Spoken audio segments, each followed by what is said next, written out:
Halo, selamat sore semuanya. Jadi, eh, sore ini nih spesial sekali karena saya bisa mendapatkan waktu dari salah satu psikiater yang saya idolain banget. Jadi beliau adalah Dokter Andri. Beliau ini, kalau kita ngomongin psikosomatis tuh, kayaknya nggak mungkin deh kalau kita nggak mendengar namanya Dokter Andri gitu ya. Apa yang nggak kenal beliau gitu, jadinya suatu kehormatan sekali sih hari ini bisa diberi kesempatan. Nah, ini dia yang kita tunggu. Selamat sore, Dokter Andri. Sore Mbak Santi, apa kabar? Ya, baik. Ini barusan saya memperkenalkan nih. Sebenarnya nggak perlu dikenalin lagi karena kalau sudah dengar kata-kata psikosomatis itu kayaknya nggak bisa terlepas dari Dokter Andri psikosomatis gitu ya. Jadi mungkin bisa dipatenkan namanya ya. Di paspor pun mungkin gitu. Jadi ada apa family name-nya tuh jadi psikosomatis gitu ya. Wah, Karena janganlah, kalau itu orang kan yang cuma ditanya kan, buatnya namanya aja, cuma penanda satu. aja penanda. Ya jadi sebelumnya terima kasih Dokter Andri atas waktunya. Seperti yang kita Sama-sama sudah Mbak diskusikan Santi. kemarin bahwa hari ini kita akan berdiskusi tentang pendekatan psikosomatis pada gangguan penyakit atau penyakit gastrointestinal gitu ya Dokter Andri ya. Ya, Ya, jadi kalau kita bicara tentang kondisi psikosomatis ini gitu, sebenarnya kan psikosomatis ini ada di banyak area gitu ya. Bisa di kepala gitu. Kemudian mungkin bisa nyeri-nyeri di tempat lain, tetapi pada sore hari ini khususnya kita akan diskusi soal yang di area gastrointestinal gitu, Dokter Andri. ya, Mungkin saya boleh bertanya terlebih dahulu supaya teman-teman mungkin bisa mendapatkan penjelasan sebenarnya psikosomatis itu apa, Dokter Andri? ya. Kalau misalnya dari terminologi kata sendiri kan, psiko artinya psikologis ya, kejiwaan atau pikiran. Sedangkan soma artinya badan gitu. Jadi pendekatan psikosomatik itu lebih berfokus pada pendekatan badan dan pikiran atau mind and body sebenarnya. Jadi kalau di dalam ilmu kedokteran psikosomatik modern sebenarnya kita tidak bisa memisahkan bahwa ini adalah masalah kejiwaan, ini adalah masalah fisik saja gitu. Karena masalah kejiwaan juga mempunyai masalah fisik, begitupun masalah fisik pasti memiliki gangguan ataupun masalah kejiwaan juga biasanya. Nah, untuk itulah makanya di dalam bidang ilmu kedokteran psikosomatik ada gitu istilahnya. Hmm. Jadi ada pendekatan psikosomatik di dalam ilmu kedokteran. Namun kalau misalnya berkaitan dengan kemampuan dari kondisi di dalam praktik sehari-hari sebagai dokter, kita menemukan masalah psikosomatik itu dikenal awam sebagai suatu keadaan yang berkaitan dengan gangguan-gangguan gejala fisik yang didasari Hmm. oleh masalah psikologis seperti itu. Dan biasanya memang bukan cuma gejala lambung, ada sebenarnya sekitaran lebih dari 10 gejala yang paling sering gitu ya, tapi ada Hmm. 46 gejala psikosomatik yang terdapat dalam Bradford Somatic Inventory gitu. Jadi itu yang biasanya dikaitkan dengan gejala-gejala psikosomatik. Tapi memang ada pengelompokan dan paling besar memang pengelompokannya lebih ke gejala yang berkaitan dengan uh, apa tuh namanya lambung gitu, gastrointestinal gitu. Iya.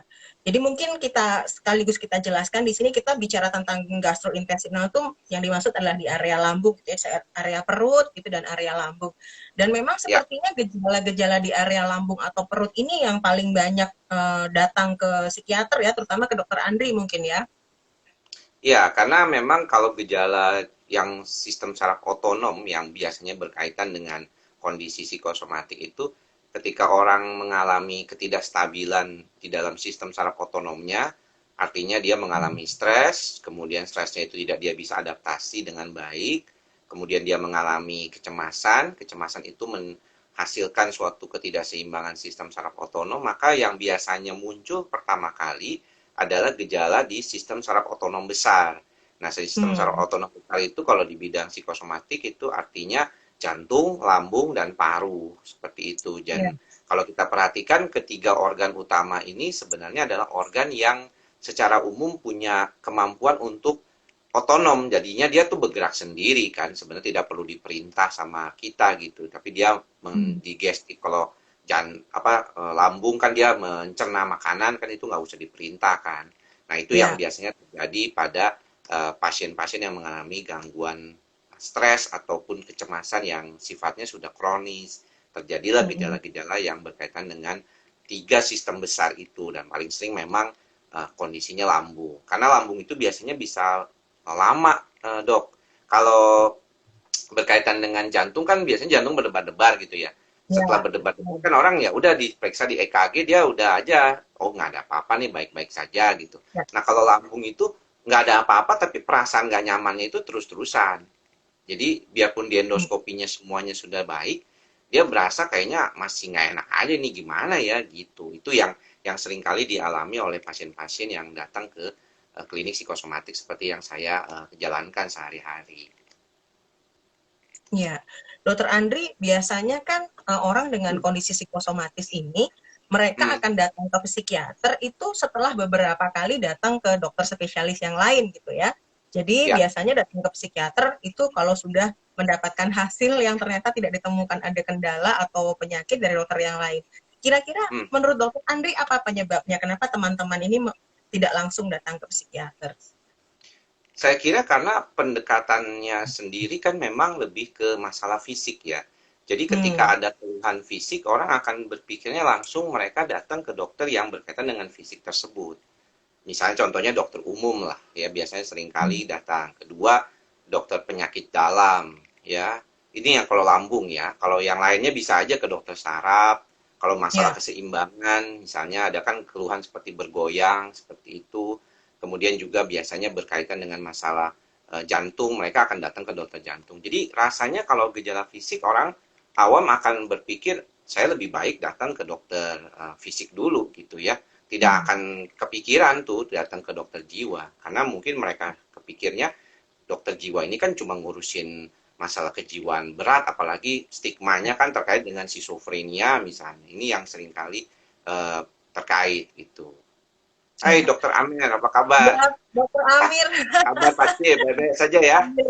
menyapa. Jadi kalau bahasa Malaysia tuh meletup tuh artinya bagus banget gitu ya. Oh ya, di Meletup. sini menggemparkan ya. Menggemparkan. Ya, Dokter Andri menarik sekali tadi Dokter Andri menyampaikan bahwa memang karena keluhannya fisik ya. Jadi Hmm, kemudian memang datang ke dokter yang memang dirasakan sesuai dengan sakitnya itu. Kalau misalnya rasa nyeri ya, dada, kemudian akan datang ke dokter jantung gitu ya. Nah, kita ini kan saat ini fokus kepada area lambung ya. Biasanya ya. di praktek sehari-hari Dokter Andri, pasien itu datang ke Dokter Andri sebagai dokter yang keberapa? Tergantung ya, belakangan sih mulai lumayan. Karena waktu Hmm. dulu saya mungkin dari sejak sebenarnya kalau fokus saya di bidang psikosomatik itu, mengapa saya memilih lambung itu karena bantuan juga dari sejawat ya, Profesor Dr. Arif Faryal, itu beliau adalah Hmm. seorang dokter gastroenterologi, saat ini beliau sebagai dekan FKUI. Nah, beliau itu Hmm. yang pertama kali lebih banyak mengajak saya gitu, bahwa ternyata masalah lambung itu salah satu yang besar. 60% kasus lambung yang ditangani oleh dokter umum di dalam praktek sehari-hari itu lebih banyak masalahnya lebih ke dispepsia fungsional. Artinya tidak ada Hmm. masalah di dalam lambung orang tersebut. Nah, waktu itu saya mengikuti tahun 2015 itu IDDW, ya Indonesian Digestive Disorder Week, itu di Borobudur, Hmm. di Hotel Borobudur. Nah, di sanalah saya melihat bahwa saat itu ada salah satu sejawat, dokter penyakit dalam dari Singapura, saya ingat sekali, beliau memaparkan tentang peran penggunaan antidepresan pada Hmm. terapi untuk pasien-pasien gastrointestinal. Nah, dari situ saya berpikir, kenapa harus ditangani oleh penyakit dalam ataupun dokter lain, kalau memang ranah itu adalah ranah yang sebenarnya kita bisa kuasai gitu. Dan sejak itu saya mulai lebih concern di bidang psikosomatik, terutama lambung ya. Kalau tadinya kan sebelumnya mungkin ya siapa aja gejalanya gitu, umum lah gejala psikosomatik itu kan Hmm. banyak dikaitkan dengan Ya, gejala-gejala serangan panik ya gitu ya ya, tadinya, karena ke ya. jantung takutnya. Tapi sejak 2015 itu atas saran dari dokter Arif Arya, waktu itu beliau belum menjadi guru besar, dan kemudian dibantu sama beliau tuh di apa dirujuk pasien-pasiennya beliau yang beliau tangani dan beliau sudah clear lah. Nah, enaknya dengan Prof. Ari ini karena beliau sendiri memahami masalah psikosomatik sebagai gejala-gejala yang berkaitan dengan masalah fisik lambung. Jadi saya terbantu sekali lah dengan beliau ini gitu. Jadi sudah di clear gitu. Jadi kita kan lebih enak gitu kan karena pasiennya sendiri Iya. jadi percaya. Kalau enggak dia bingung pasiennya kan ngapain datang ke psikiater gitu. Iya, Orang sakit betul. perut kok ke psikiater ini gimana sih? Tapi karena yang ngomongnya ini seorang seorang yang sangat dipercaya di bidang di bidang gastrointestinal ya. Beliau adalah guru besar, jadi percaya tuh pasien gitu. Hmm. Nah dari situ saya mulai memberanikan diri juga mengedukasi lewat YouTube, media sosial, dan akhirnya ya banyak. Nah, sekarang sih ada beberapa yang dua kali aja, jadi clear di penyakit dalam datang gitu. Kalau dulu Iya. tuh sampai berputar-putar ke beberapa penyakit dalam dulu baru datang gitu. Sekarang nggak begitu lagi gitu. Iya, menurut saya itu tidak lepas dari kegigihan Dokter Andri untuk memberikan edukasi ya. Jadi teman-teman di sini kalau yang misalnya belum mengikuti YouTube-nya Dokter Andri, teman-teman bisa ngelihat tuh YouTube-nya Dokter Andri ada di Andri Psikosomatik, persis seperti tulisan yang ada di Instagram-nya Dokter Andri juga. Jadi dari sosial media Dokter Andri itu kita bisa banyak belajar tentang psikosomatis gitu. Nah, di situ teman-teman bisa melihat apa yang disampaikan Dokter Andri gitu ya. Kemudian teman-teman juga mungkin bisa berdiskusi secara langsung. Karena Dokter Andri juga sering live di YouTube ya Dokter Andri ya. Ya, tapi sekarang lebih bikin konten aja. Kalau live itu kadang-kadang nggak selalu bisa banyak semuanya teman-teman karena kan streamingnya ya Ya. kekuatan koneksi internet juga jadi problem. Jadi lebih baik saya seneng bikin video supaya mereka kadang-kadang download dulu kalau ada wifi gitu, terus kemudian bisa tonton. Kadang-kadang jadi teman tidur kata pasien saya tuh video saya. Penghantar tidur yang sehat karena mendapatkan cerita atau mendapatkan masukan yang positif. Dokter Andri mungkin sembari kita menyapa teman-teman juga nih sudah ada beberapa pertanyaan yang masuk. Yang pertama tadi Hmm. pertanyaan tentang dok saya sudah sakit psikosomatis 6 tahun nih dok. Kenapa nggak sembuh-sembuh kira-kira? Apa yang sudah dilakukan dulu. Karena saya sih lihat kalau dari interaksi dengan teman-teman, dengan pasien di YouTube ya, di YouTube channel, di komen-komen itu, banyak yang tidak melakukan apa-apa. Jadi hanya Hmm. mengatakan keluhan gitu ya, tapi tidak melakukan aktivitas untuk mencari cara bagaimana mengobatinya. Atau kalau Hmm. misalnya mereka sudah memahami caranya, harus datang ke dokter jiwa kalau memang ada gejala cemas yang dominan, atau misalnya kalau kita bicara tentang dispepsia fungsional aja gitu ya secara umum, kita cuma lihat dua dulu. Pertama, apakah makanan yang dimakannya sudah benar atau belum. Yang Hmm. kedua, apakah misalnya cara makannya. Jadi dua itu dulu. Ya, Hmm. makanan yang dimakan sama cara makan. Jadi kalau dari sisi gastrointestinal itu, kalau pasien sudah didiagnosisnya ke arah dispepsia fungsional, maka dua itu yang perlu diperhatikan. Jenis Hmm. makanan sama cara makan. Ini yang dua ini aja kadang-kadang belum benar gitu. Kalau Hmm. misalnya berkaitan dengan psikosomatik lambung, makannya masih jorok ya, kemudian nggak teratur, kemudian juga jenis makannya kadang-kadang juga nggak bagus gitu ya, yang dimakan Hmm. mungkin mengandung apa yang membuat nggak nyaman. Karena menarik kalau bicara tentang lambung itu gejala lambung, tapi pasiennya suka bicara sakit lambung tapi kok gelingan ya, keliengan kayak orang mau Hmm. pingsan seperti itu, sakit kepala. Karena memang kalau dikaitkan ada nervus vagus ya yang terkait dengan gejala lambung dan mengapa bisa berdebar-debar gitu. Orang sakit lambung Hmm. kok berdebar-debar gejalanya. Nah, itu yang sering kali dikaitkan dengan kondisi itu gitu. Kayaknya saya perlu Hmm. nyalain lampu dulu deh bentar. Kayaknya nggak terlalu bagus, nggak ini. Kalau Oke. saya nggak nyalain lampu nggak kelihatan sama sekali, soalnya kalau Dokter Andri tanpa lampu udah kelihatan. Tadi soalnya kelihatannya kayaknya, nah ini kayaknya lebih terang. Siap. Iya, oke. Melanjutkan tadi menarik sekali Dokter Andri menyampaikan terkait dispepsia ya. Ini pas sekali dengan pertanyaan dari Dokter Clarissa. Dok, Hmm, dokter umum sering dapat pasien dispepsia nih dengan tanda-tanda kecemasan. Nah, saya mau hmm. nanya tipsnya bagaimana supaya bisa panjang sabar untuk menggali bagian psikosomatisnya karena kadang-kadang pasien defensif duluan. Sebenarnya kalau kita berbicara kepada teman-teman dokter umum, saya kalau melatih ataupun mungkin berbicara lewat media sosial saya, memang agak sedikit berbeda pendekatannya. Karena gini, Hmm. kalau psikosomatik itu walaupun duluan psikonya ya, Hmm. depannya kan psikosomatik bukan somatosikis. Ya. Tapi pendekatan di praktek teman-teman dokter umum itu somanya dulu. Jadi Hmm. memang fokus dulu pada gejalanya. Si pasien akan mengatakan kepada kita kalau misalnya dia nggak baik gejalanya, gimana dia bisa yakin bahwa kondisi dokter itu mengatakan bahwa dia ada sesuatu yang lain selain daripada fisiknya. Jadi menurut saya tetap teman-teman fokus dulu bagaimana mengatasi gejalanya. Maka daripada itu juga saya juga belajar kan gimana penggunaan obat-obat golongan PPI atau misalnya yang berkaitan dengan prokinetik. Kita tetap perhatikan itu. Nah, namun kita harus belajar juga kepada kondisi ini bahwa pada saat kita bertemu dengan pasien yang mengalami masalah dispepsia itu, si pasien kadang-kadang merasa dia nggak yakin gitu kalau dibilang ini nggak ada apa-apa di dalam lambungnya. Nah, namun kan kita tahu endoskopi itu tidak murah. Ya, endoskopi itu kalau saya lihat ada pasaran sekitar 3,5 juta sampai 5 jutaan Hmm. endoskopi itu. Jadi tidak murah pemeriksaannya. Dan tidak semua juga teman-teman dokter penyakit dalam langsung mengatakan Anda harus lakukan endoskopi. Kadang-kadang nggak perlu, karena ngelihat gejalanya nggak kelihatan gitu kan. Kalau kita mau pakai istilah Roma dulu, Roma 2 dan Roma 3, walaupun udah ada Roma 4, saya lebih senang pakai klasifikasinya Roma 2 karena gampang.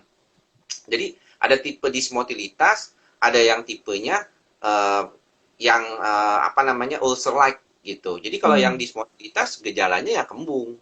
Kalau yang ulcer like gejalanya perih kayak orang gastritis gitu. Nah, kalau teman-teman dokter penyakit apa dokter umum yang sudah mengalami itu ya fokus dulu apakah memang dua tipe ini terpenuhi gitu. Dan kalau Ya. misalnya memang ada tanda-tanda yang red alert gitu ya dikaitkan dengan kondisi lambungnya, maka bisa Pak, ini coba Bapak lihat dulu makanannya. Jadi selalu saya melihatnya sisi makanan. Even saya psikiatri, saya selalu bilang, Pak, makannya udah bagus belum nih? Anda makannya jangan-jangan kebanyakan tepung nih, karena tepung itu Hmm. gluten itu nggak bagus ya buat apa namanya buat orang yang sakit lambung. Terus gimana cara makannya? Jangan-jangan cepet-cepet, nggak dikunyah lagi langsung telen seperti Hmm. itu. Nah, jadi itu yang dulu. Nah, lalu kedua, apa ada stres nggak, Pak? Kelihatan nggak sih kalau Bapak ada stres? Itu berarti gini, kalau misalnya ada sesuatu pikiran, kok lambungnya dulu yang bereaksi, yang lainnya nggak terlalu, begitu. Nah, kalau oh iya dia bilang iya, oh berarti ini ada, Pak. Kok bisa sih, apa hubungannya? Nah, kita jelasin tuh. Makanya kenapa di dalam video YouTube saya, di Andri Psikosomatic Channel itu, saya juga jelaskan apa sih yang terjadi. Kadang-kadang pasien saya udah mulai paham tuh amigdalanya, kemudian otonomnya, ya kan, Ya. ada brain Ya. gut axis. Kenapa sih berhubungan? Karena kan kita tahu kalau teman-teman dokter seperti dokter apa Clarissa tadi yang ngomong, itu Ya. kan dia ada kalau waktu kita embrio itu kita ada core-nya tuh sama gitu. Jadi kita kalau waktu zamannya kayak masih kecebong itu otak kita itu kan satu batang itu, yang satu jadi otak, yang satu lagi jadi lambung. Jadi kalau dibilang brain gut axis itu karena dari awal masa embriologinya itu memang sama gitu. Makanya nggak heran orang bilang orang yang banyak pikiran bisa jadi masalah lambung, orang yang lambung juga bisa jadi kepikiran cemas gitu karena Ya. satu core gitu, satu batang dulunya. Nah, itu yang mungkin menarik yang perlu kita lebih pahami lebih lanjut apa berkaitan dengan itu. Jadi pendekatan kayak gitu tuh bikin pasien oh iya iya ya ngerti dia. Daripada dia bilang, "Oh, Bapak banyak pikiran." Dia bisa denial, "Ah, enggak saya nggak banyak pikiran kok." Kayak gitu. Tapi kita bisa bilang kalau memang clear semua bukan berarti nggak ada kan tadi di awal juga Dokter Santi bertanya kan, apa nih, clear nggak nih? Nggak selalu kan ada yang masalah psikosomatik tuh bisa terjadi pada kondisi fisik biasa, ada masalah Ya. medis, dia juga ada masalah kejiwaan gitu. Iya, jadi menarik sekali apa yang disampaikan Dokter Andri ya, dan ini mungkin menjawab dari beberapa pertanyaan teman-teman, kenapa pasien-pasien itu nggak mau dirujuk ke psikiater. Mungkin kita Hmm. juga perlu menjelaskan seperti apa yang Dokter Andri jelaskan tadi, do not underestimate physical complaint-nya gitu ya. Jadi kalau kita udah, Ah, oh ini nggak apa-apa nih Pak, Bapak pikiran aja kita rujuk psikiater, biasanya mereka akan denial gitu. Tapi kalau kita tanggapi dulu mungkin hmm. apa yang menjadi keluhan fisiknya, kemudian diberikan penjelasan seperti Dokter Andri tadi, mungkin pasiennya akan bisa lebih menerima ya Dokter Andri ya. Ya, yang saya kira sebenarnya adalah dari kitanya dulu kan. Saya kalau ngelatih teman-teman dokter umum selalu bilang kitanya dulu. Kalau kitanya sendiri nggak yakin bahwa jangan-jangan kita sendiri nggak tahu nih patofisiologinya atau perjalanan penyakit dari suatu kondisi dispepsia fungsional.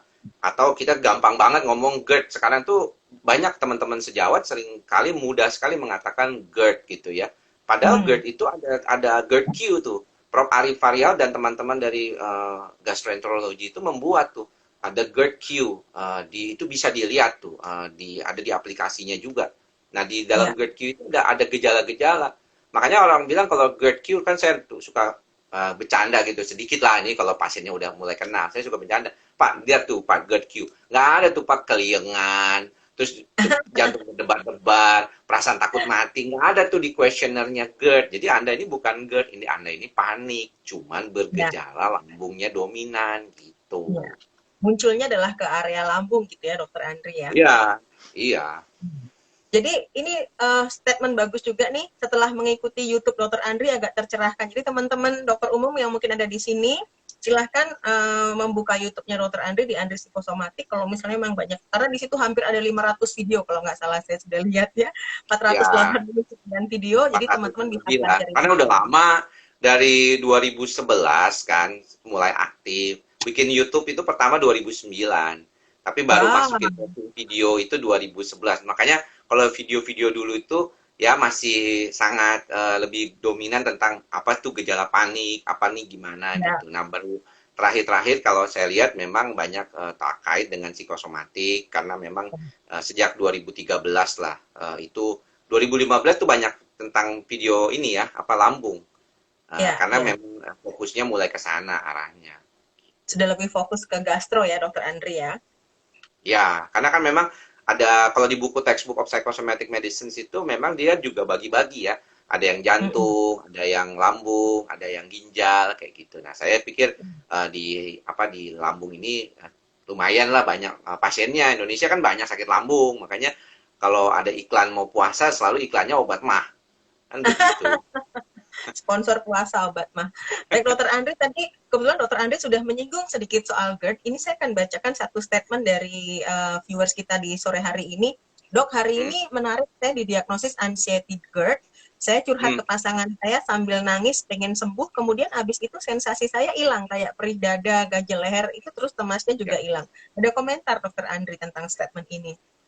Ya, kalau misalnya dia melakukan yang kita bilang di dalam ilmu kedokteran jiwa sebagai apa tuh ventilasi ya, dia ngomong, dia mencurahkan isi hatinya seperti itu karena dia mengalami kecemasan dan juga ada gejala GERD, maka sensasi GERD-nya itu akan hilang karena memang kalau kita melihat jangan-jangan dia bukan GERD gitu ya. Kalau misalnya karena di dalam Roma 3 dan 4 itu ada istilah namanya GERD fungsional gitu. GERD fungsional ini juga terkait dengan gejala-gejala. Nanti ada lagi yang namanya non-esophageal reflux disorder. Jadi kalau kita bicara tentang endoskopinya, nanti tuh endoskopinya tuh nggak ada baret esofagusnya. Jadi di dalam Hmm. esofagusnya itu dia nggak ada baret istilahnya. Jadi sebenarnya nggak ada gas yang naik ke atas. Cuman sensasi uh, rasa panas di dada ataupun nyeri dada itu uh, panik sebenarnya. Karena kalau kita membedakan aja nyeri dadanya terkait dengan nyeri dada yang sifatnya serangan jantung dengan nyeri Hmm. dada panik itu bedanya kan kalau nyeri dada panik itu di daerah sini ya. Jadi kayak ketusuk stabbing gitu. Jadi kayak Hmm. nusuk Hmm. kalau panik gitu kan. Itu juga sering terjadi pada orang yang mengalami gangguan lambung.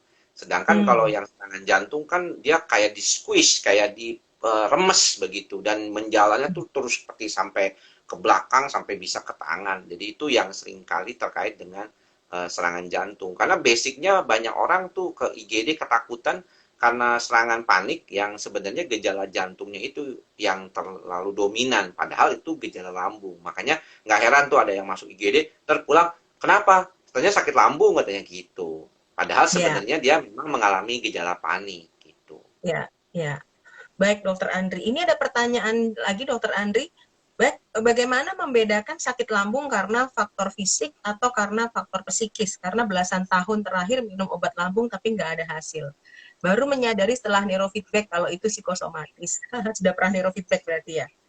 Ya, sebenarnya tadi yang kita bilang di awal dok bahwa kita tidak boleh memisah-misahkan. Dulu saya juga mikirnya begitu loh, black and white. Pokoknya ini gara-gara di Amerika sendiri kan membeda-bedakan. Jadi kan kalau di Amerika itu pendekatan kedokteran itu ada tiga kan, surgery, medicines, and psychiatry. Jadi dianggapnya itu kita tuh tiga bagian besar yang berbeda. Surgery itu ya maksudnya bedah, THT itu termasuk surgery mata, termasuk surgery penyakit dalam ya maksudnya medicines anak gitu kan. Sedangkan Oke. psikiatri itu kayaknya dipisahin gitu, bukan seperti kayak psikiatri itu bukan medis. Nah, namun Ya. menariknya di dalam pendekatan psychosomatic medicines itu kita anggap itu sebenarnya sama. Jadi orang yang mengalami gejala lambung itu bisa juga mengalami cemas gitu. Jadi nggak bisa dibilang bahwa saya kok lambungnya nggak baik-baik. Jangan-jangan dia tuh sebenarnya lebih ke dominan cemasnya kan. Nah, pendekatan Ya. itulah yang harus ditekankan. Makanya ketika saya mengajar kepada mahasiswa saya selalu tekankan tuh bahwa kita nggak bisa black and white begitu. Kalau kalian ketemu pasien kasus fisik, bisa jadi masalah psikologisnya juga ada, masalah kejiwaannya ada.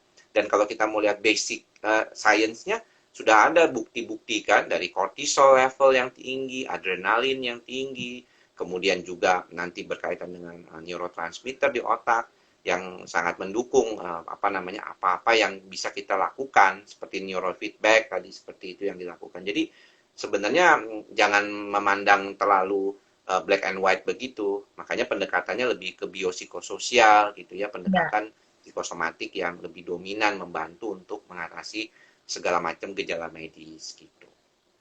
Baik dokter Andri, ini ada pertanyaan lagi, duluan mana dok yang disembuhin, lambung dulu atau cemasnya dulu atau anxiety-nya dulu? Tadi saya udah bilang kan, pendekatan buat teman dokter umum harus dua-duanya, harus Dua-duanya. diperhatikan. Walaupun dalam prakteknya, pendekatan buat pasien itu selalu fokus ke gejala dulu. Ya. Gitu. Jadi gejalanya barengan. Jadi kalau misalnya saya pernah mendapatkan banyak pasien seperti yang tadi mengeluhkan itu, kita bareng-bareng. Jadi antidepresan, anti cemasnya dapet, kemudian obat lambungnya juga saya jalani dulu gitu. Nah, saya juga diajarkan oleh Prof. Ari demikian. Jadi Prof. Ari obatnya jalan, saya jalan gitu. Kita barengan, kita collaboration gitu. Jadi itu yang sering kita temukan gitu. Jadi bukannya obat lambungnya nanti lepas saja, belum Ya. tentu nggak langsung. Mungkin dalam 1-2 minggu nanti setelah udah membaik, ya bisa kita kurangin ya, tapi belum langsung dari awal. Kadang-kadang kita perlu lihat ya person to person lah, patient to patient Ya. beda lah kadang-kadang. Tapi prinsipnya dua-duanya bisa diobatin langsung. Iya, saya senang sekali ini menggarisbawahi apa yang disampaikan Dokter Andri tadi ya, bahwa dalam pengobatan satu penyakit itu memang tidak bisa hanya based on diagnose saja, tapi juga person to person itu betul-betul tailor made ya Dokter Andri. Makanya kadang-kadang ada juga pasien saya yang nanya, kok saya ke dokter ini nggak cocok, kok teman saya cocok gitu. Padahal Ya, sebenarnya memang dokter itu mengobatin berdasarkan person to person, jadi nggak bisa oh ini sama-sama cemas maka obatnya sama gitu, karena kondisi orangnya juga berbeda-beda ya dokter Andri ya. saya suka bilang ke pasien saya begini, ketika kita berhadapan dengan masalah gangguan psikiatri, itu tidak seperti gampang untuk mengatakan bahwa kalau saya datang ke satu dokter, terus kemudian dengan misalnya ada 10 orang dengan diagnosis gangguan kecemasan menyeluruh saja. Tidak semuanya diberikan obat yang sama akan merespon yang sama seperti itu. Ya. Dan walaupun kita juga melihat juga itu pada pasien yang lain kan, misalnya ada teman yang kita mengalami tifus gitu ya. Tifus juga kan secara umum mungkin lebih baik kalau pakai obat golongan antibiotik yang sudah terbukti gitu kan. Tapi ada juga yang nggak cocok sama antibiotik itu, dia harus pakai yang lain gitu. Itu kan sama aja. Walaupun saya lihat kalau secara fisik kita biasanya lebih mudah untuk melihat itu secara misalnya, oh ini guideline-nya nomor satu nih obatnya pakai tifus nih pakai antibiotik ini. Nggak peduli orang itu pernah trauma masa kecil, masalah keluarganya, ribut mulu sama tetangga, ribut mulu sama mertua. Nggak peduli. Yang penting kalau dia tipes obatnya itu. Nah, sedangkan kalau psikiatri rada beda gitu. Ya. Itu yang membedakan. Jadi outcome-nya itu bisa dipengaruhi oleh kepribadian orang tersebut, bagaimana dia Ya. merespon sosialnya, bagaimana dia berkaitan dengan masalah psikologisnya sendiri. Itu yang membedakan kan sebenarnya. Iya, akan sangat luas sekali kalau kita bicara tentang obat ya Dokter Andri ya, karena tadi memang betul-betul masing-masing orang itu berbeda-beda. Yang satunya ternyata dia ada gastritis tapi juga hipertensi, yang satunya dengan gula, pasti obat yang diberikan dokter juga akan berbeda gitu. Mungkin saya Iya, melanjutkan pertanyaan juga lagi nih Dokter Andri, Dok, saya Hmm. penderita asam lambung, kena kecemasan juga, kepala pusing bagian belakang sampai leher, tapi nggak minum obat. Untuk mengurangi kecemasannya seperti apa ya, Dok? Kalau misalnya itu gejalanya kayak tension type headache kan, seperti itu Ya, kan. ya. Mm-mm. Nah, tension type headache itu sebenarnya memang teman-teman dari bagian rehabilitasi banyak membantu. Biasanya dengan massage ya, dengan ultrasound itu bisa ngebantu juga. Atau sendiri juga bisa dengan massage sendiri, kemudian juga dengan ada beberapa yang ringan menggunakan terapi mandi air panas seperti itu ya. Ya, Jangan ya. panas banget lah. Apa hangat gitu. Ntar panas 100 derajat Celcius. Enggak lah ya, tapi hangat gitu ya buat Ya. membantu atau misalnya ini. Tapi kebanyakan sih kalau tension type headache itu massage gitu dan istirahat. Dan jangan lupa pengaruh tidur ya. Kalau tidurnya jelek biasanya itu lebih mudah untuk mengalami tension type headache gitu. Kurang Iya. misalnya kurang dari 5 jam gitu, itu rata-rata lebih gampang kayak gitu. Ya, jadi ini pas dengan pertanyaan dari salah satu teman dokter, ini dokter Yanfao. Dok, kalau saya Hmm. menerima pasien dengan keluhan lambung dan saya curiga ada faktor psikosomatisnya, saya biasanya cross-match dengan adanya gangguan tidur. Apakah selalu ada korelasi atau belum tentu, Dok? Pas banget ya dengan penjelasan dokter Andri ya. Tidak selalu sih, walaupun sebenarnya saya pernah bilang ke teman-teman dokter umum saat saya lagi dalam keadaan memberikan apa ya kayak edukasi seperti itu, jangan lupa tanyakan tidur pasien ya, karena jarang orang menanyakan tidur pasien kecuali pasiennya mengeluh ya, kebanyakan Hmm. jarang ya. Jadi kalau misalnya kita sering kali di tanda vital gitu ya, salah satunya kan tanda vital yang lain saat ini kan teman-teman dari neuro ataupun dari rehabilitasi medik bilang pain nomor satu, ya kan? Pain itu juga salah Hmm. satu tanda vital saat ini Ya. atau nyeri. Dan satu lagi kalau dari psikiatri tidur, karena tidur Hmm. itu juga salah satu yang penting ya, yang harus ditanyakan. Kalau quality of sleep-nya jelek ya, biasanya itu hasilnya juga kurang bagus gitu buat yang Hmm. lain-lainnya Ya, gitu. ya. Jadi memang Banyak tidak juga selalu nonton. berkorelasi, tapi memberikan pengaruh ya, dokter Andri ya. Iya, betul. Banyak Iya. juga yang nonton dokter Santi ini. Iya, betul. Jadi hari ini saya menggemparkan pokoknya di semua sosial media karena untuk bisa dapat waktunya dokter Andri itu susah. Jadi langsung saya share ke semua sosial media dan kebetulan memang banyak follower saya yang fans berat dengan dokter Andri. Tapi teman-teman dokter banyak yang bertanya juga ya. Saya kira Ya, bakalan teman pasien aja yang ngelihat ya, biasanya. ya, ya. Jadi memang banyak sekali juga teman-teman dokter yang hari ini terlibat dan teman-teman dokter umum terutama ya dokter Andri ya. Hmm. Ini ada statement bagus nih dari mungkin salah satu pasien dokter Andri yang ada keluhan GERD anxiety, saya rekomendasikan datang ke dokter Andri. Saya 2018 keluhan jantung debar-debar, kelingan nggak bisa tidur, mual muntah, saya endoskopi lambung dinyatakan GERD tapi nggak parah, tapi ternyata sembuh ke dokter Andri. Jadi udah Bisa tepat banget aja. gitu. Kebetulan aja itu syukurlah kalau baik kan, syukur. Hmm. Ya, ini ada pertanyaan juga dokter Andri. Dok, tadi saya didiagnosis anxiety dan perasaan saya juga tidak enak. Rasanya Hmm. sakit gimana gitu dok? Apa yang harus saya Hmm. lakukan? Ini pertanyaan yang paling sering diajukan ya dokter Andri. Rasanya gimana gitu dok? Keluhan tuh harus spesifik sebenarnya. Ya. Ya, itulah mengapa walaupun kita sulit menggambarkan seringkali, tapi ada beberapa tanda dan gejala untuk yang berkaitan dengan psikosomatik. Yang paling kuno itu yaitu Bradford Somatic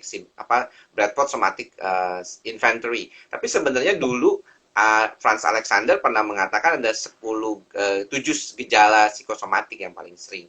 Terus kemudian ada Hmm. Depression Somatic Symptom Scale sebenarnya yang mungkin secara klinis bisa dipakai walaupun belum divalidasi ya kayaknya di Indonesia. Ya. Nah, tapi kalau kita berbicara tentang 3 bagian besar dari penelitian yang survei yang pernah saya lakukan, itu memang gejala yang paling utama itu jantung berdebar, kemudian kelelahan dan lambung. Nah, lambung nomor 2, sorry. Jadi lambung nomor 2, kelelahan nomor 3. Nah, kalau yang gejala gimana rasanya itu yang susah itu. Apakah memang berkaitan dengan kondisi di perasaannya atau dikaitkan dengan gejala fisiknya gitu. Itu yang harus di apa ya kalau kita bilang tuh makanya perlu wawancara langsung kan. Nggak Ya. bisa ngomong seperti itu. Makanya kalau saya di DM bingung sama pasien. Saya bilang Ya, udahlah nggak usah DM, betul. mendingan datang langsung aja. Soalnya kalau DM bingung. Betul. Bahasa Betul. tulis Setuju. kadang-kadang berbeda dengan bahasa ungkapan dan pada saat kita melakukan wawancara psikiatri Ya, setuju sekali Dokter Andri. Jadi, mungkin untuk teman-teman yang mungkin mengikuti sosial media dari teman-teman psikiater gitu ya, teman-teman mungkin berusaha berkonsultasi melalui DM atau mungkin melalui Instagramnya itu, kalau misalnya teman psikiater itu tidak menjawab melalui DM-nya atau misalnya mungkin dari feed-nya, itu bukan karena sombong gitu ya, tapi karena memang sangat sulit bagi kami itu mendiagnosis satu penyakit hanya dengan statement yang setengah-setengah. Makanya memang sebaiknya kalau ingin mendapatkan penanganan lebih lanjut, teman-teman langsung datang saja ke dokternya. Misalnya kalau mau ketemu dokter Andri, maka bisa langsung datang ke Omni gitu ya. Jadi kalau misalnya di sosial media, di Instagram, atau misalnya mungkin di sosial media yang lain, teman-teman sebaiknya tidak berkonsultasi. Mungkin kalau bikin appointment nggak apa-apa ya. Ini juga ada statement bagus nih, saya bolak-balik ke spesialis penyakit dalam, jadi diketawain sama dokternya sepertinya kudu ke SP kejiwaan sekarang. Iya, nggak apa-apa sih, butuh proses juga untuk bisa menemukan dokter yang tepat ya dokter Andri. Kita nggak pernah salah lah dalam berobat itu, hanya waktunya saja yang mungkin belum sesuai ya. Hmm, Oke, betul. ini pertanyaan lagi dokter Andri, apa bisakah kecemasan itu ngaruh kedua kaki yang lemah dok? Begini, kalau kita bicara lebih lanjut lagi tadi kan kita sebutkan 3 organ yang paling sering berpengaruh ya terhadap keluhan-keluhan psikosomatik, yaitu jantung, lambung, dan paru-paru. Lalu yang selanjutnya itu yang keempat adalah otot atau joints ya. Jadi muscle and joints itu yang paling sering kali terkait dengan gejala psikosomatik. Nah, tadi sudah dikatakan sebagian tension type headache kayak gitu ya. Terus kemudian lelah atau kelesuan otot. Tapi kalau kita berbicara tentang itu harus diperhatikan dulu. Karena kalau misalnya berkaitan dengan kasus-kasus yang berkaitan dengan otot itu sekarang ini saya juga sering kan bekerja sama dengan dokter penyakit dalam maupun dengan Ya, saraf gitu ya. Biasanya mereka melihat dulu apakah ada kekurangan kalsium, kekurangan vitamin D, kemudian juga seringkali mereka melakukan EMG ya untuk melihat iri ya, apakah ada problem yang berkaitan dengan otot gitu ya. Nah, memang kalau beberapa dikaitkan dengan keadaan lemas, kita harus cek dulu. Kadang-kadang tuh ada beberapa yang cukup. Nah, ini bedanya Dokter Santi. Pada orang yang mengalami gejala psikosomatik itu seringkali mengungkapkan keluhannya itu exaggerated ya. Jadi sangat berlebihan ya karena saking cemasnya masih takut begitu. Kadang-kadang mereka mengatakan, "Aduh, saya ini sakit banget," gitu. Kalau kita tanya, emang setiap hari, setiap saat? Enggak juga sih, jarang-jarang aja gitu. Makanya kalau kita praktikalnya sama teman-teman dokter umum selalu bilangnya, apa bedanya keluhan psikosomatik ataupun keluhan yang berkaitan dengan medis fisik? Biasanya keluhan psikosomatik itu banyak gitu ya. Jadi lebih dari 3 atau 4. Bahkan kita sudah ada penelitiannya yang mengatakan kalau ada keluhan pasien yang lebih dari 3 keluhan fisik itu biasanya akan lebih dominan mengalami kecemasan dan depresi. Yang ya, kedua adalah keluhan itu sering berpindah-pindah gitu. Makanya nggak heran sering keliling dokter atau dokter shopping. Hari ini ya, datang ke dokter ini, besok datang ke dokter ini gitu. Keluhannya bisa pindah-pindah gitu. Hari ini kok biasanya di sini gitu. Nah, dalam ilmu kedokteran psikosomatik kita kenal nama istilah symptom shifting ya. Jadi perpindahan gejala.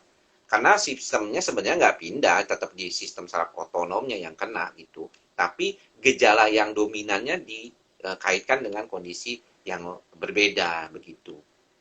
ya. Menurut saya menarik sekali ya dokter Andrea tadi yang symptom shifting itu. Jadi memang kadang-kadang teman-teman bisa punya clue sedikit, mungkin teman-teman dokter umum, kita perhatikan riwayat sakit dari pasien itu ya dokter Andrea. Jadi Hmm. selain kita melihat keluhan saat itu, kita perlu perhatikan dia ada riwayat berpindah-pindah dokter nggak tuh sebelumnya. Apakah mungkin gejalanya bermacam-macam gitu ya. Jadi supaya kita dapat informasi yang lebih lengkap. Baik, dokter Betul. Andri, ini ada pertanyaan berikutnya nih, dok. Kalau lagi PMS, saya sering diare. Dan hanya kalau pas diarenya hanya muncul kalau pas PMS aja. Apakah ini juga merupakan bagian dari psikosomatis?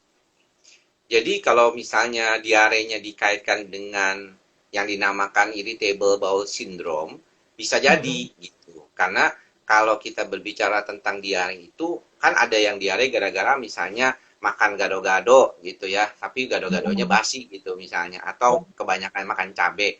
Itu kan diare Mm-mm. yang berbeda. Kalau diare yang IBS kan irritable bowel syndrome itu dia mengalami diare tapi dia mengalami ya sering defekasi tapi ya nggak mulus-mulus banget kayak gitu kan.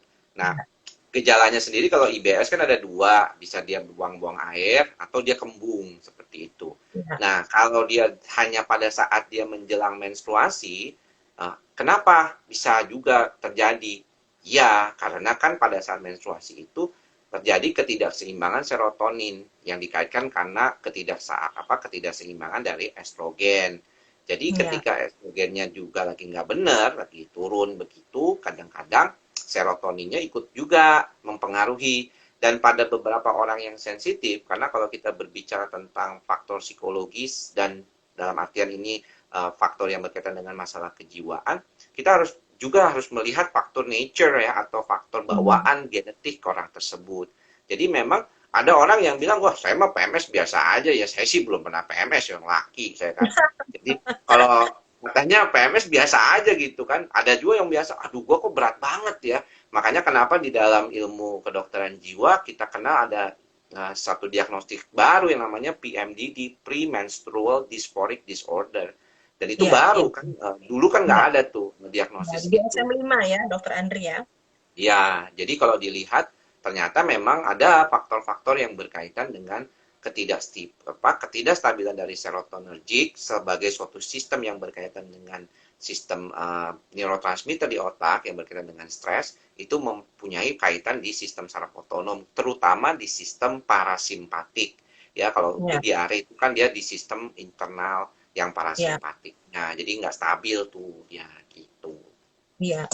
Nah, ini juga komentarnya salah satu dokter umum juga nih, Dokter Andri, yang kayaknya tertarik masuk ke psikiater ya ini ya. Iya dok, saya pernah memberikan penjelasan tentang brain gut axis dan memang pasien lebih menerima kondisinya dan bisa diajak sama-sama cari faktor resiko.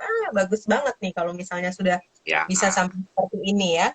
Dan apa yang Dokter Andri jelaskan tadi, pastinya bisa menambah pengetahuan untuk teman-teman dokter umum yang saat ini sedang mengikuti live ini, untuk nantinya bisa memberikan penjelasan yang lebih bagus lagi ke pasiennya gitu. sip. Ini sering lapar dan malas semuanya. Oh ya, kalau cemas sering lapar dan malas semuanya ya dok.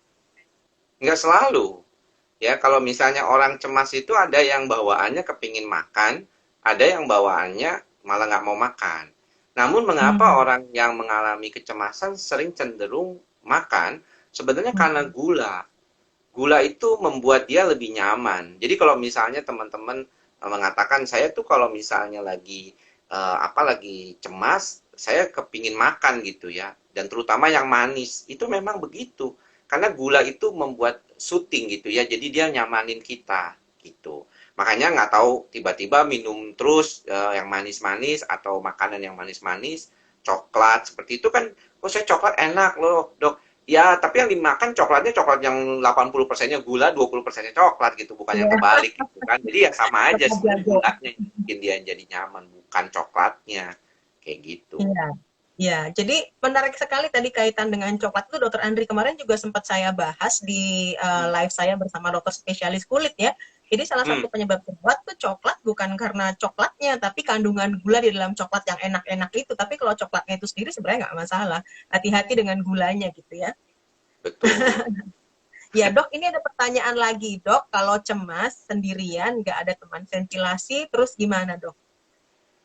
Kalau sekarang sih lumayan, kalau saya lihat teman-teman itu banyak terbantu dengan fasilitas online ya. Ya, Banyak banget tuh apa namanya aplikasi online yang ya, didukung oleh lembaga-lembaga psikologi ya. Kemudian ya, juga para relawan ya bahkan di Perhimpunan Dokter Spesialis Kedokteran Jiwa Indonesia pun bekerja sama dengan Sehatpedia, Kementerian Kesehatan punya aplikasi itu juga membantu begitu yang bisa membuat masalah yang kalau misalnya ada masalah boleh curhat gitu ke ya. Sehatpedia itu. Ya, jadi Ngopi ya. banyak aplikasi yang bisa dimanfaatkan. Soalnya tension tadi mau wawancari dokter Andri tuh saya udah cemas duluan nih. Ntar kalau salah Wah, nanya nih. ini menarik tuh kopi itu. Kopi itu seringkali Oke, menjadi salah satu problem tuh buat ya. teman-teman yang mengalami gangguan lambung. Saya juga minum kopi sih, tapi saya kopi tubruk nih. Hmm. Jadi Kebetulan kadang-kadang katanya ditanya gitu kan, dok itu minum kopi gimana dok? Katanya bisa bikin orang jadi sakit lambung katanya gitu. Ya ya. memang karena kopi itu kan mengandung kafein ya dan sifatnya tuh asam kan ya kopi itu. Namun dulu pernah waktu bincang dengan dokter Ari ya waktu itu menarik tuh. Kan teman-teman itu suka ada yang pakai Jennifer, jeruk nipis peres, gitu. Jadi pagi-pagi tuh diminumnya sama teman-teman tuh yang sering sakit lambung. Jadi disingkatnya Jennifer, ya. Nah, Oke. Jennifer ini jeruk nipis peres ini kan katanya kalau asam ketemu asam jadi basa ya dokter ya. Kalau misalnya Ya. katanya kan prinsipnya kalau prinsip kimiawinya begitu. Nah, ternyata kalau dilihat si Jennifer ini asamnya itu cuman pH-nya tuh sekitar 3,4. Hmm. Ya, ya. Sedangkan asam lambung kita itu pH-nya 1 sampai 2. Hmm. Ya, ya. Jadi kalau misalnya si Jennifer itu masuk ke dalam, ya sebenarnya dia juga nggak akan bisa bikin si jadi basah gitu, karena udah Ya, kalah duluan. Begitu juga ada ya. beberapa apa namanya, ya biasalah air air basah gitu ya katanya tuh dulu kan Ya, jualan tuh air air ya, alkali basah kayak gitu ya, bisa ya. membantu untuk ini. Sebenarnya tidak. Kalau saya waktu itu berbincang dengan Prof Ari juga enggak gitu karena udah keburu jadi asam duluan. Nah makanya luar Ya. biasa tuh kalau misalnya teman-teman harus lihat bahwa kenapa kok rasanya bisa panas banget kalau asam lambung tuh naik ke kerongkongan. Kalau di dalam Hmm. lambung nggak terlalu, karena lambung itu lapisannya beda kan. Kalau di Ya. kerongkongan itu kan lapisannya tuh nggak sama, makanya rasanya tuh kayak kebakar tuh panas banget gitu. Bahkan sampai Hmm. terbatuk-batuk. Kalau yang GERD itu yang parah terbatuk-batuk, suaranya serak, seperti itu asam Ya. di mulutnya gitu ya. Nah, ini yang Iya. menjadi menarik sebenarnya untuk diperhatikan juga. Termasuk bagaimana makanan ya. Kalau saya sih concernnya ya makanan sih kadang-kadang teman-teman suka lupa tuh apa yang perlu dimakan atau yang tidak perlu dimakan kayak gitu. Iya. Tadi menyinggung Jennifer, tadi saya ingin menyapa teman saya Dr. Jenny Maria Carolina Siagian. Selamat sore dari Lampung, ikut gabung Wis, juga hari ini. itu praktisi yoga tuh dia tuh, Praktis dokter. yoga. Ya, Ya, nanti jadi untuk yoga itu live selanjutnya beliau nih tuh Dokter coba Andri. nanti ditanya-tanya tentang yoga. Dia bisa posisi bangau menukik gitu kayaknya tuh. Kalau saya Bangau Landing ya. Sorry, Gajah Landing. Ini ada pertanyaan lagi Dokter Andri kaitannya dengan endoskopi tadi menarik sekali ya. Jadi di sini Hmm, ada hasil endoskopi kesimpulannya gastritis erosiva. Itu hmm. pengobatannya gimana? Dok, saya udah capek hampir tiga bulan ya. Ini saya sebenarnya bukan dokter penyakit dalam gastro lagi ya, tapi saya Iya. kasih tahu sedikit begini ya. Kalau misalnya ada pasien datang dengan keluhan gastritis erosif ya, teman-teman dokter penyakit dalam itu pasti memberikan biasanya golongan obat-obatan PPI yang nomor satu biasanya ya. Kemudian sukralfat ya. Teman-teman tahunya itu adalah suatu obat cairan berwarna eh, apa merah muda. Nah, Ya. itu untuk melapisi lambung ya, seperti itu. Nah, kalau misalnya kadang-kadang dikasih lagi satu lagi itu yang warnanya merah muda juga. Cuman saya nama generiknya lupa. Jadi namanya Mucosta. Itu generiknya lupa saya. Itu merek tuh ya, Mucosta itu. Itu tiga yang sering dikasih kalau dia ada gastritis erosif.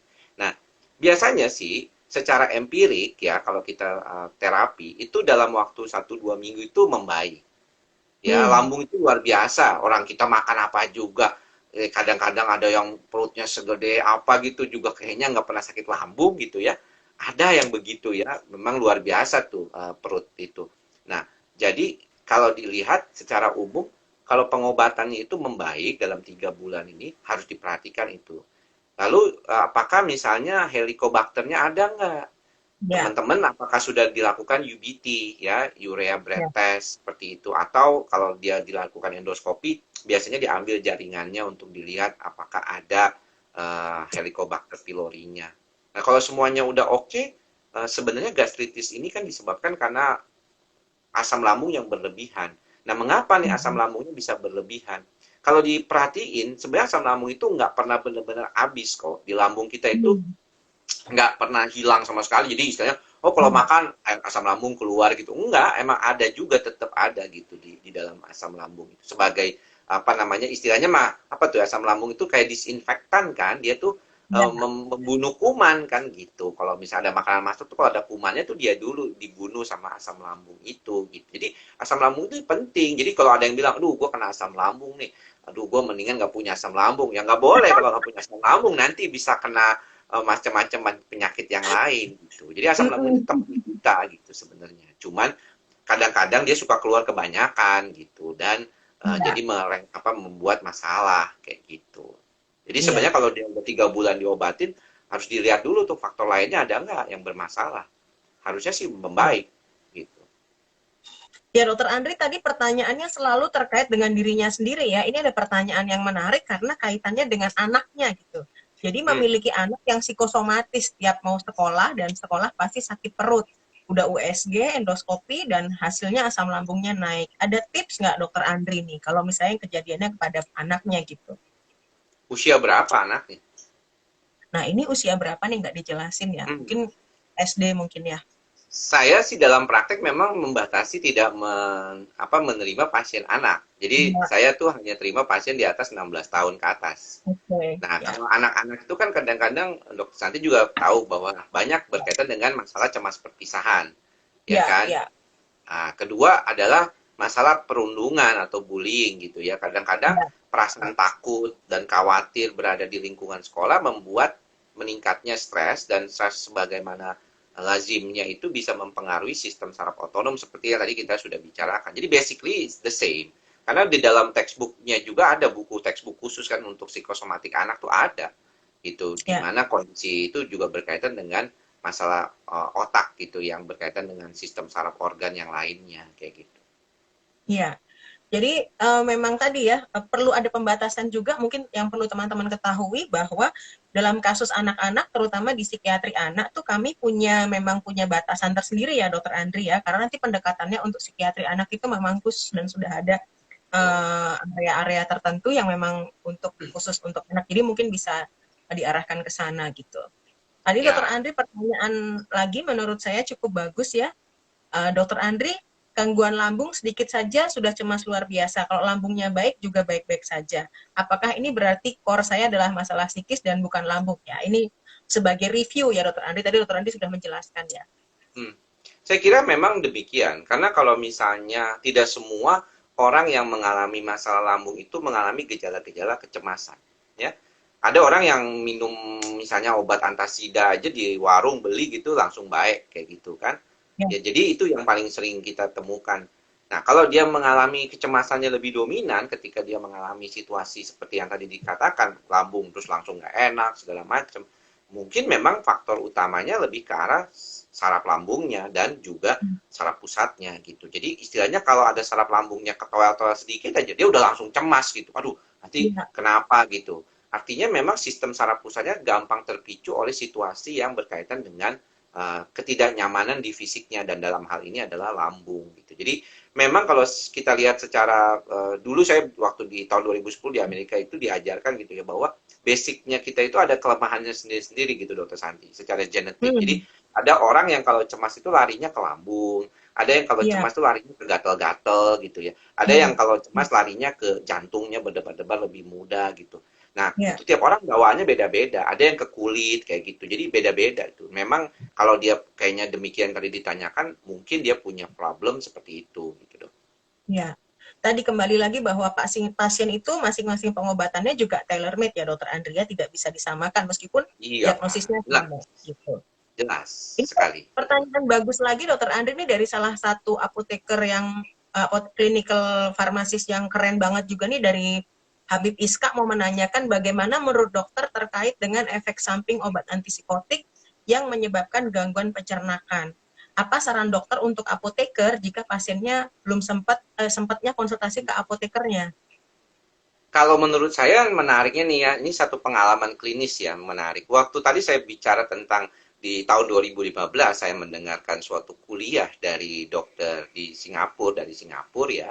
Itu dikatakan bahwa penggunaan dosis kecil antidepresan, dia membandingkannya dua antidepresan, satu escitalopram dan satu lagi amitriptilin, itu bisa Hmm, membantu masalah-masalah yang berkaitan dengan irritable bowel syndrome. Nah, kalau ya, kita lihat memang amitriptilin sendiri kan seringkali menimbulkan gejala lambung seperti susah buang air besar gitu ya. ya, Sedangkan kalau antidepresan SSRI seperti serotonergic seperti escitalopram sering menimbulkan gejala lambung ya, mual hmm, seperti itu. Namun ya, menariknya bahwa penggunaan obat ini pada kondisi lambung ataupun mual itu bisa membantu loh bisa membantu Hmm. perbaikan malah. Jadi bukannya malah jadi mual, tapi baik gitu, jadi baik gitu.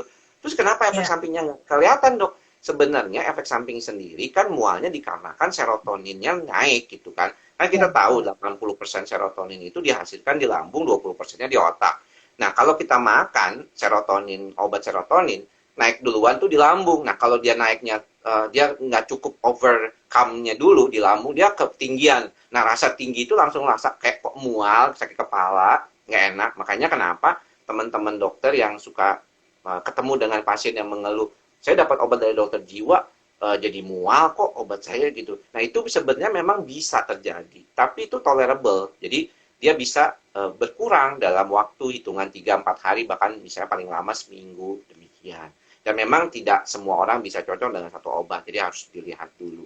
Tapi kalau Iya. misalnya gejala-gejala yang tadi, saya kira antipsikotik yang mana nih, jenis mana nih?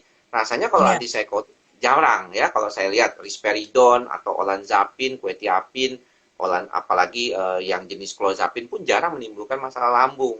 Ya, kalau haloperidol ataupun yang trifloperazin juga jarang. Mungkin antidepresan yang lebih sering menimbulkan masalah lambung daripada yang lainnya kayak gitu. Iya. Baik, terima kasih Dokter Andri. Ini pertanyaan terakhir sepertinya. Ya, Menurut pengalaman Dokter Andri, psikoterapi apa yang efektif pada pasien cemas? Ini pertanyaan dari psikiater dari Malang, Dokter Andri. ya, sekarang ini memang kalau kita berbicara tentang masalah terkait dengan cognitive behavior therapy, tidak terlalu lagi booming seperti dulu ya kalau saya lihat gitu ya. Malah sekarang pendekatannya lebih ke mindfulness based therapy seperti itu MBT. Dan saya kira memang untuk si orang yang mengalami masalah psikosomatik, biasanya sih saya selalu sarankan apapun yang baik, yang tidak melanggar norma dan agama, yang bisa membuat Anda lebih tenang, itu lakukan. Ya. Itu dulu deh pendekatannya. Karena teman-teman dokter umum kadang-kadang juga bingung, dok gimana ya? Dia nggak mau ke psikiater, terus kita juga nggak bisa psikoterapi. Ya udah bilang aja ke pasiennya, coba lakukan secara rutin apa yang bisa membuat Anda lebih tenang. Anda mau Hmm. relaksasi, ke, Anda mau melakukan hobi, ke, pokoknya yang bisa consistently membuat Anda lebih nyaman, lebih tidak cemas. Nah kalau itu sudah membantu, itu akan bisa. Seperti tadi ibu yang bilang, saya ventilasi, saya berasa lebih nyaman, lebih tenang. Nah, itu kan berarti membantu kecemasannya berkurang karena dia ventilasi. Which is good lah kalau kayak gitu. Jadi, Dan nggak lebih selalu harus ke realistis ya. sana gitu. Hmm. Iya. Dan lebih realistis karena apa yang dia lakukan pasti sudah dia bisa ya. Kalau misalnya kita minta untuk melakukan hal baru kan belum tentu nih pasiennya mampu nih, Dokter Betul, Andri. betul. Ini PSBB aja banyak yang melanggar. Nah, saya jadi sponsor nih. Baik, Dokter Andri, Kak, terasa waktunya sudah kurang lebih 1 jam kita Ya, berdiskusi terkait tentang pendekatan psikosomatis pada gastrointestinal disease ini. Terima kasih sekali waktunya Dokter Andri sama. di sela-sela Thank kesibukannya you. Dokter Andri. Selamat Lebaran Ya, juga buat semuanya ya. Mohon maaf lahir selamat lebaran batin. untuk semua yang join di sore hari ini. Sekali lagi terima kasih Dokter Andri. Semoga apa yang kita diskusikan pada sore hari ini bisa membawa pengetahuan baru dan menjadi modal untuk teman-teman dokter umum yang mungkin juga ikut, buat teman-teman psikiater juga, atau mungkin buat pasien yang saat ini juga bergabung, supaya nanti kondisinya bisa lebih nyaman lagi. Sekali lagi terima kasih Dokter Andri. Terima kasih Selamat dokter sore Santi. untuk semua keluarga. Sore. Terima Thank you. kasih.